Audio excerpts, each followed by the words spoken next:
Good afternoon, my brothers and sisters. Firstly, I'd like to start by acknowledging the Most High, Mudimo, the creator of all things.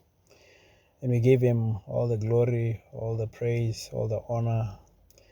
And my name is Brother Moapare, and I'm greeting all of you, my Bantu brothers and sisters.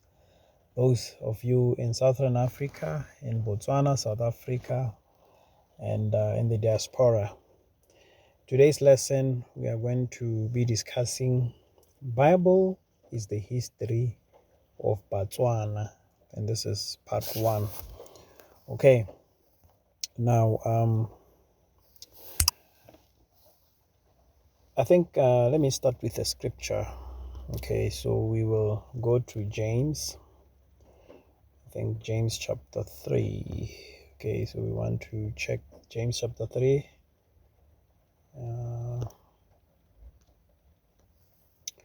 Okay, so this is what we learn. Okay, James chapter 3 verse 17 and 18. But the wisdom that is from above is first pure, then peaceable, gentle and easy to be entreated, full of mercy and good fruits, without partiality and without hypocrisy. Pay attention to verse 18. And the fruits of righteousness is sown in peace of them that make peace. Okay. All right. So if you don't know, Tswana people are known to be a peaceable people. Okay, so let's look at some of few other scriptures that describes the people who or the people of God. Okay, generally. Okay, we'll probably let's go to the book of Second Ezra. Okay, chapter 13. We are at verse 39. Okay, so verse 39. This is what we are learning. And whereas thou sawest that he gathereth another peaceable multitude unto him. Okay. So the Lord gathered a peaceable multitude. Okay. I know there have been debates of, many people wanting or claiming to be remnants and, of the children of Israel and all that. But one could ask themselves, okay, as a people, as a community, as a nation, are we a peaceable people? Okay, so that's the first qualifying thing. Because for him, the Lord, he gathered unto himself a peaceable multitude. Okay, so let's keep on going. Second Ezra chapter 11. Or maybe rather, let's also look at verse...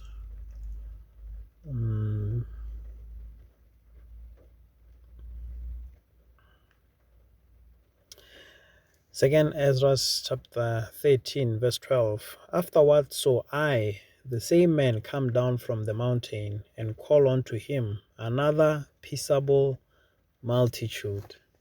Okay. All right. So we can see that the people of God should be a peaceable people. Okay. This is Second Ezra chapter 11. So this is speaking about our enemies, the beast. Okay. And this is what we are learning.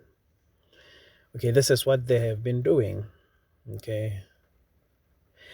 Verse 42. For thou hast afflicted the meek, right? Thou hast hurt the peaceable. Thou hast loved liars, and destroyed the dwellings of them that brought forth fruit, and hath cast down the walls of such as did thee no harm. Okay. So now,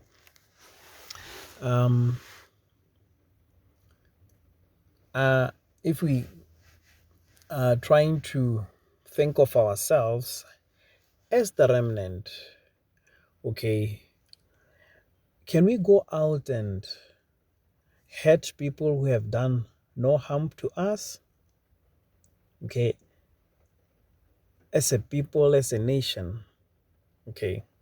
So that is why, in most of my sharing of this presentation, I had, said all remnants are Bantu, but not all Bantu are the remnants, okay?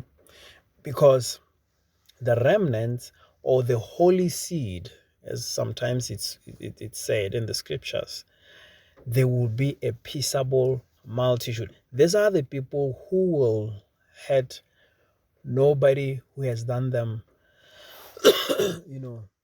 no wrong. Okay, they're not gonna do it. They can't do it.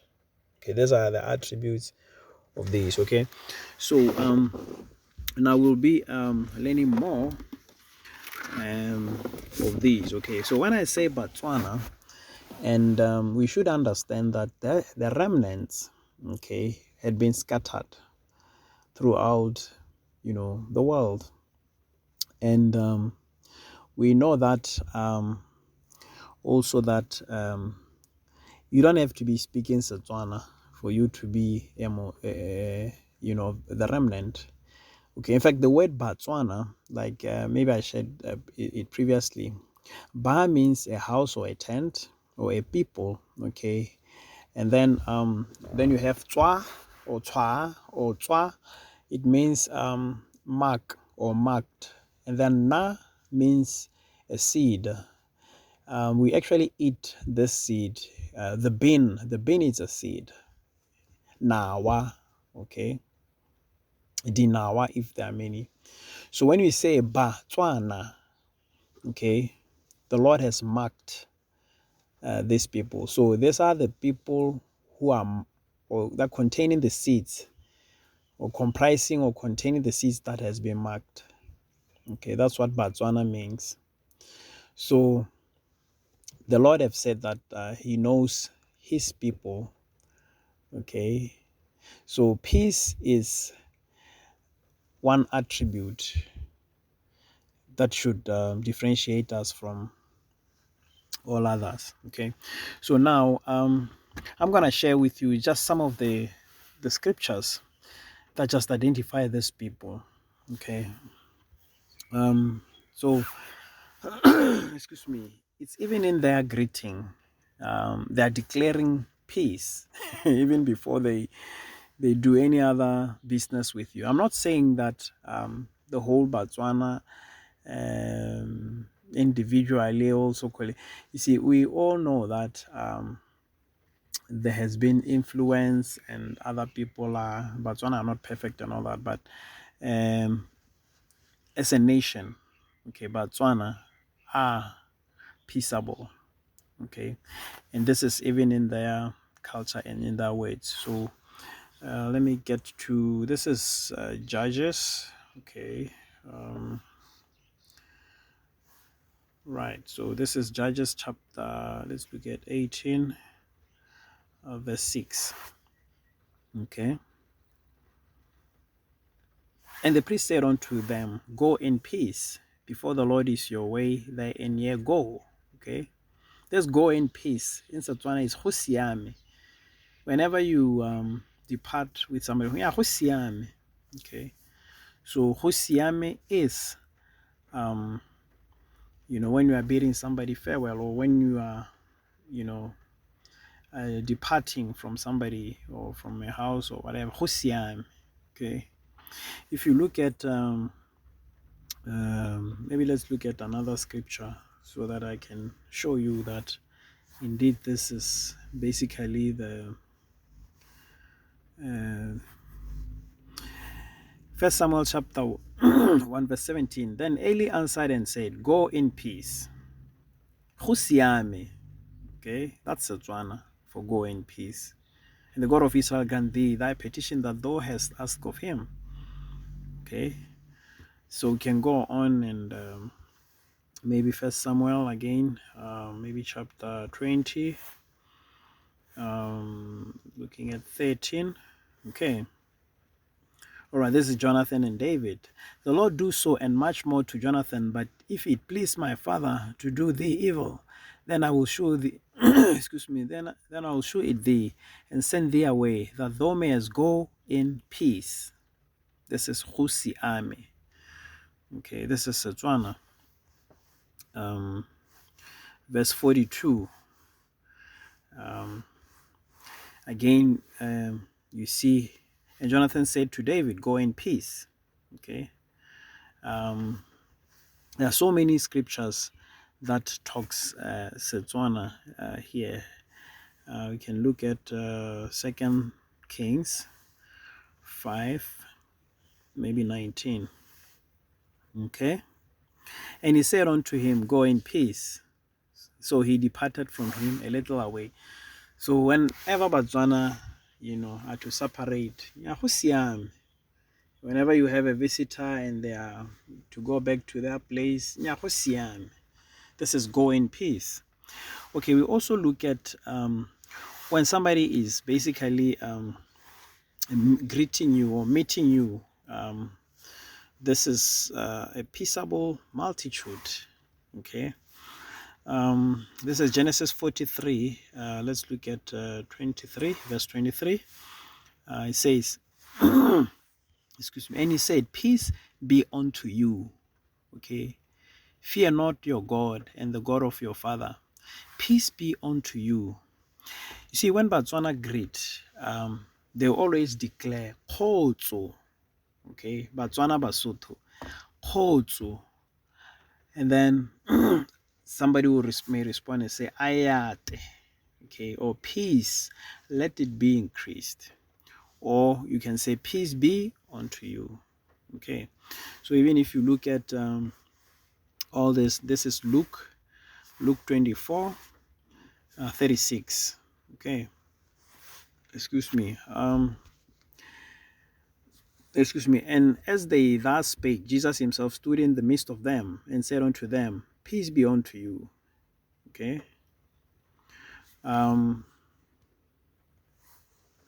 20:19. Then the same day at evening, being the first day of the week, when the doors were shut, where the disciples were assembled for fear of the Jews, came Jesus and stood in the midst and said unto them, peace be unto you. Kgotso, ayat. Okay. So we can go on and verse 21, then say Jesus to them again, peace be unto you. Okay.